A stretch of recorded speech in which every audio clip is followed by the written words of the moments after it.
Hey everyone, welcome to your strength workout. Today's exercises focus on two main things. One, that you're doing strength work, which means you're gonna potentially slow things down, really be focused on, how you're moving. And we always encourage you on a strength workout to add some resistance. So again, you'll see some items that we have here. Remember, there's always a backpack filled with books or something like that if you wanna do that. And the other focus that we're going to have today is on your lower body. So if you want to join us, you'll see us going ahead. We're prepping our first move, which is a deadlift. So again, we're always, every workout, we start by doing the exercises that we're going to do during your workout. And now we've moved on to a squat. So again, feel free to go at your own speed. One thing I always love to say is it's a video and you have the luxury of being able to pause it if we're going too fast or if you want some more time. So again, if you need a little more time to practice those deadlifts or practice those squats, you go ahead and do that. All right, now we're gonna go ahead and get ready for your actual workout. And just as a little bit of a heads up, here's what's gonna happen. You're gonna do your squat for 45 seconds. You're gonna have a 15-second break. You're gonna do, or your deadlift for 45 seconds, 15-second break. Then your squat for 45 seconds, 15-second break. We're going to do that little series twice today. We are going to get started in 4, 3, 2, 1, and here we go with those deadlifts. So again, this first round is all about you looking good, all about you feeling good. Make sure you're moving well and really take the whole time to do that. I like to tell people you've got 45 seconds here. That doesn't mean that you have to work the whole time. We totally expect people to take breaks as needed and to, again, move in whatever way seems best for you for 45 seconds. That's really the idea here. So again, choose to move well. If anything is not feeling good, totally change it up or take a pause. That's one of our favorite little skills to work on is pausing, kind of assessing, making sure that you're where you want to be. That being said, you've got about 5 more seconds left of your deadlift. 3, 2, 1. Take a 15-second break here. Go ahead and get what you need to be able to do your squat. And I'm going to talk about the stuff that Maggie and I are using here in just a moment. But again, shake it out, get a little water if you want to. We're going to go again in 4, 3, 2, 1. Now, a quick reminder. We are doing strength, and like I said, strength usually requires some sort of resistance. You'll see Maggie's using a backpack. I've got a band and a kettlebell in the background. Now, if you're brand new to this, you don't have to have that stuff. If you're just mimicking what we're doing, kind of going through the motions, you will absolutely get stronger. If you're a little more advanced than a beginner, if you've kind of been doing this for a little while, you're probably going to want to have something there that makes your work a little bit harder. So again, we always like to choose something that you'll probably have access to. Most people can order a band, somewhere off the internet. A kettlebell, dumbbell sometimes are hard to find. So again, we love that backpack filled with water bottles or books or anything that really just adds a little bit of oomph. Don't worry about making it really heavy right now. You can always add some stuff to it. Really, if you have 8, 10, 12 pounds in there, you're probably going to be fairly happy with what you're doing, okay?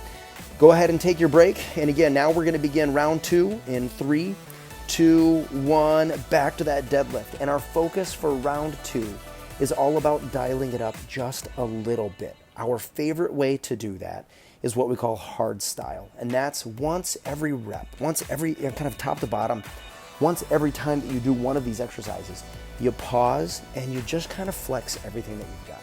You turn on your core muscles, right? Your tummy muscles, those get a little firm. I smile when I say this, but I always like to say, someone's about to come and kind of give you a little tap in the gut. And anyone who's had that done to them knows you instinctively kind of flex. You turn those stomach muscles hard, and that's a bracing maneuver. That's one of those things that we use to help make things a little firm, and it helps make your form a little bit better. So again, don't be afraid to try that. 3, 2, 1. Excellent job on your second and final round of deadlifts. Nice job with doing that. Again, the goal here is all about moving well and adding a little oomph to it. We're not super concerned if it feels like hard exercise. That will come. 3, 2, 1. Let's start this final round of squats. Up, down, and let's see if you can add that extra little bit of oomph to it. Every time that you stand up, I challenge you to add that little bit of flex. Start with those core muscles like we talked about, and then branch out. If you can turn those legs into steel for just a moment, your arms are holding that weight, can you turn those into pieces of iron for just a moment? Whatever you can do, turn it hard, and then when you come back down, chill out a little bit. right? There's kind of this period of it's flexed, it's on, and then it's relaxed. And that mimics your exercises, right? When you're going down, you're gonna be a little looser. When you're coming up, you're gonna be a little tighter. That gets you ready for everything, and it helps keep you clean. 3, 2, 1, excellent stuff here. You've finished your 2 rounds of the lower body. So fantastic job with your deadlifts and your squats. Now we're getting into about a 1-minute period of really just stretching and recovery. We call this active recovery because your heart rate gets to settle down. It's not quite the level of work that you've done, and you're still staying active. We choose to do that primarily by doing what's called a down dog or a down dog rep. Again, you can see us get onto those hands. If your wrists are a little sore, totally get onto your forearms. That works too.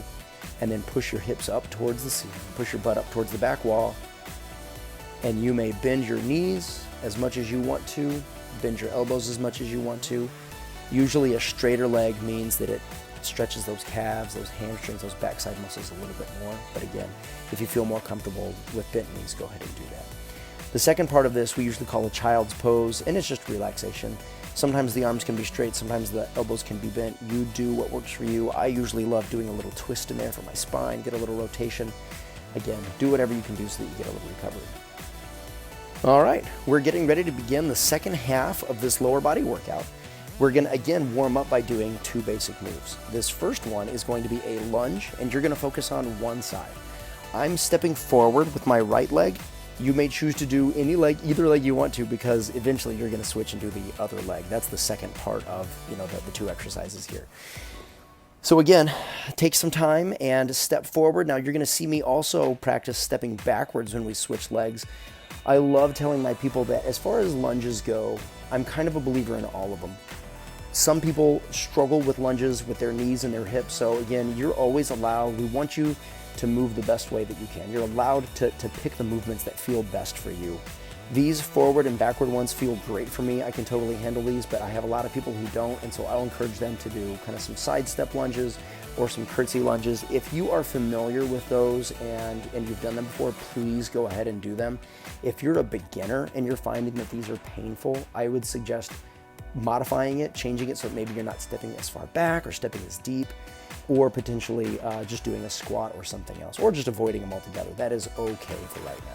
Okay, we are getting ready to start. So again, if you have some extra resistance, if you'd like to add to it, go ahead and grab whatever tools you're gonna use. You're gonna see me start with a band.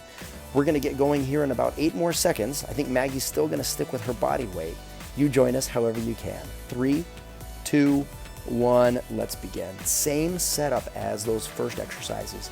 You're gonna do 45 seconds of on time, followed by 15 seconds of rest or transition time, where you're gonna switch to the other leg. Right now, you're focusing on just this movement. So again, whatever lunge pattern feels best for you, go ahead and do those. And what we're gonna aim for here is sticking on just one side. So again, you're stepping back, you're actively stepping with one leg and supporting yourself with the other one. They're both bending, they're both working. You're still focused on just doing it on one side though right now. And again, the band, I love this version of it. I step, I keep that forward foot planted and step back with the other ones. This is a really interesting way to do this. I find it really enjoyable. I think it's kind of fun. 3, 2, 1, again, take a break. You've got 15 seconds, go ahead and transition. Get ready for the other side. Again, whether you're holding a weight or doing body weight, we're gonna roll again in 4, 3, 2, 1, begin. Now, because these are new exercises, we always kind of start over with our intention. So it's round 1 again. Round 1 is always about checking in with your form, checking in with how you feel here. Our intention is for you to look good and to feel good.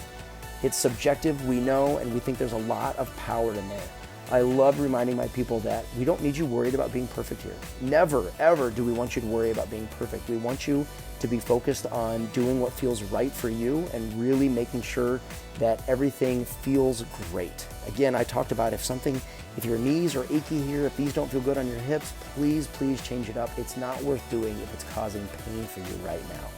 It's always okay to change it up. 3, 2, 1, nicely done. Okay, you're done with your first round. And remember, we're going right back into it with a second round. You're gonna see me grab a kettlebell here for something a little bit different. Maggie's gonna stick with her body weight. We're going in 3, 2, 1, let's begin again. So again, I'm just gonna talk about differences here. Not only did I change how I'm doing this with grabbing a kettlebell instead of a band, but I am also stepping forward. And again, it's just different. It's okay to be different here. You move the best way possible for you. One thing that I am gonna point out, I'm holding the weight on one side of my body, and I love the challenge here because it totally includes your core a little more than if you were holding something in the middle. I could hold this weight, right in front of my belly button or right in front of my chest. That's always fine. If that's more comfortable for you, you can do that too. But holding it off to one side, we call this suitcase position, where you're holding it like you'd be dragging a suitcase around. And you totally have to not tip over here. And so it's kind of I think a fun challenge to be able to do it that way. 3, 2, 1, take a break from doing that side and get ready to do the other side. You're so close. Again, we call it a 10 to 15 minute workout. Total time here is about 13 minutes. You're almost done. 3, 2, 1, go ahead and rock this. This is your last minute of what we're gonna call challenging exercise. And remember, your intention here, round 2, is dialing it up just a little bit. We like to say that you mostly do that by including those core muscles, by going hard style, firming it up a little bit. And we choose to do that when we're standing all the way up. So you get down, you're in kind of a flexed position. You can't quite be as tight as you want. And then when you stand up, you squeeze it and you squeeze it hard, but just for a breath, just for a half a second. Just a little more here. You're close. Keep that form looking good. Keep it feeling good. Always highest priority. If you feel like you're doing that well, then dial it up by adding that core flex in there. So close. Keep it rocking. And we are done. Awesome. Okay. The last thing we're going to do is, again, go back to that active recovery. This is also going to count as your warm down for this series of exercises. There's nothing left as far as this particular series of exercises go, but you've done a nice job. Now, a quick reminder, you may always stack these videos. Usually we'll have some recommendations for you for which ones to do together. Sometimes this might be the only one that we recommend. At either case, this is still how we wrap up this particular section of exercise. It either gets you ready to go on for the rest of your day or gets you ready for more exercises to come. So again, we like doing these down dog reps and these child's poses. If you have an active recovery method that works for you, you can do that too. This one isn't magical. It just works well for us. So again, you do what you need to do. Alrighty, well, it was fun having you. Again, if there's another exercise listed, please go ahead and do that. If there's not, you just wrapped up your day. Well done. Well, hey everyone, Maggie here. We would love for you to subscribe to this channel. We have a lot more workout videos with different focuses and different lengths of time that we would love for you to check out. And if you subscribe, you'll kind of always be in the loop on what we're coming up with. Thanks again for joining us, gang. Make it a great day.